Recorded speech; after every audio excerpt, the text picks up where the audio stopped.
যুদ্ধের আগে প্রার্থনায় জেগেছিল দেবী শক্তি। নলখেরার মা বগলামুখীর অলৌকিক আবহ। কুরুক্ষেত্র তখনও শুরু হয়নি, শঙ্খ বাজেনি, রথের চাকা ঘোরেনি, অথচ যুদ্ধের ফল নিয়ে উদ্বেগ তখন থেকে শুরু হয়ে গিয়েছিল। মহাভারতে সেই উত্তাল সময়কে ঘিরে মধ্যপ্রদেশের নলখেরার সঙ্গে জড়িয়ে রয়েছে এক গভীর ধর্মীয় বিশ্বাস।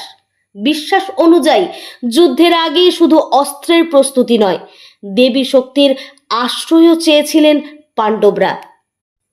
মধ্যপ্রদেশ আগড় মালওয়া জেলার নলখেরার লখুন্দ নদীর তীরে আজও দাঁড়িয়ে রয়েছে সেই বিশ্বাসের অন্যতম কেন্দ্র মা বগলামুখী মন্দির।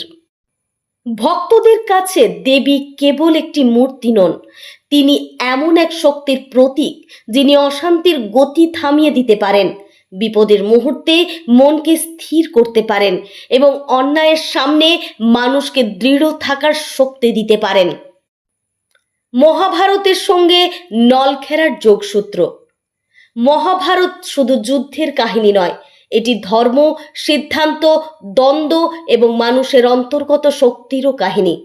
নলখেরার ধর্মীয় ঐতিহ্য অনুযায়ী কুরুক্ষেত্রের মহাযুদ্ধের আগে শ্রীকৃষ্ণের নির্দেশে মহারাজ যুধিষ্ঠির মা বগলামুখীর আরাধনা করেছিলেন। উদ্দেশ্য ছিল মহাযুদ্ধে বিজয়ের জন্য দেবীর আশীর্বাদ লাভ। মধ্যপ্রদেশ সরকারের জেলা প্রশাসনের সরকারি বিবরণেও নলখেরার এই মন্দিরকে লখুন্দ নদীর তীরে অবস্থিত একটি গুরুত্বপূর্ণ ধর্মীয় স্থান হিসেবে উল্লেখ করা হয়েছে।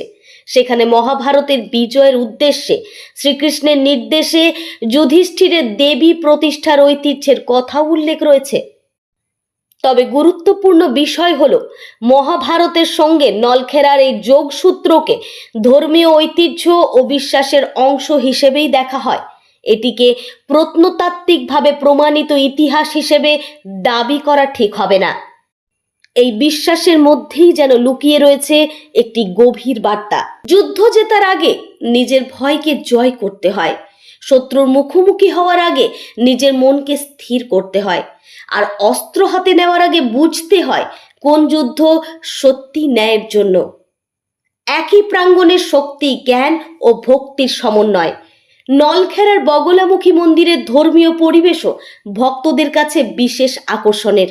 মা বগলামুখীর পাশাপাশি এখানে লক্ষ্মী, সরস্বতী, শ্রীকৃষ্ণ, হনুমান ও ভৈরবের উপাসনাও রয়েছে। সরকারি তথ্য অনুযায়ী দেশের বিভিন্ন প্রান্ত থেকে শৈব ও শাক্ত সাধকরাও এখানে সাধনার উদ্দেশ্যে আসেন, অর্থাৎ একই প্রাঙ্গণে যেন মিলেমিশে রয়েছে শক্তি, জ্ঞান, সমৃদ্ধি, ভক্তি ও রক্ষা শক্তি। এই সমন্বয়ে নলখেরার তীর্থক্ষেত্রকে ভক্তদের কাছে আরও বিশেষ করে তুলেছে।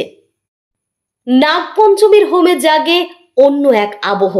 মন্দিরের অন্যতম আকর্ষণ নাগপঞ্চমীর হোম।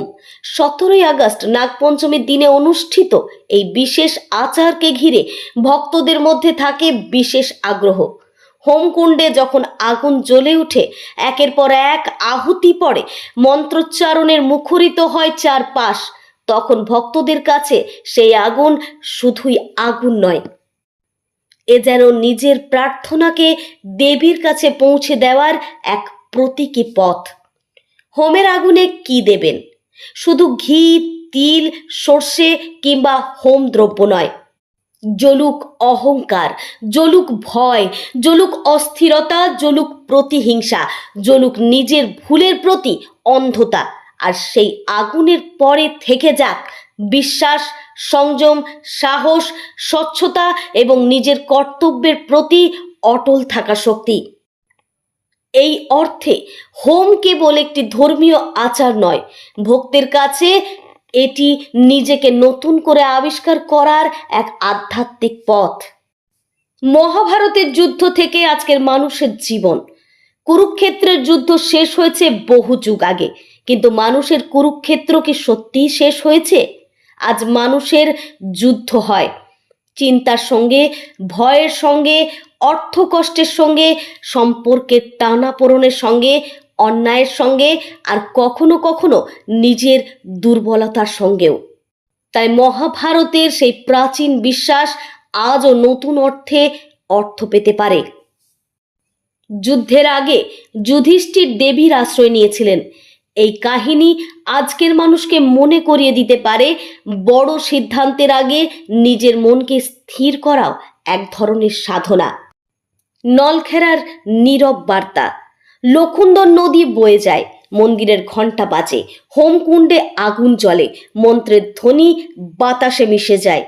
আর কোনো এক ভক্ত চোখ বন্ধ করে হয়তো শুধু বলেন, মা, আমার জীবনের যে অশুভ শক্তিকে থামানো দরকার সেটাই থামাও, আর যে পথে আমাকে এগিয়ে যেতে হবে সেই পথে স্থির থাকার শক্তি দাও।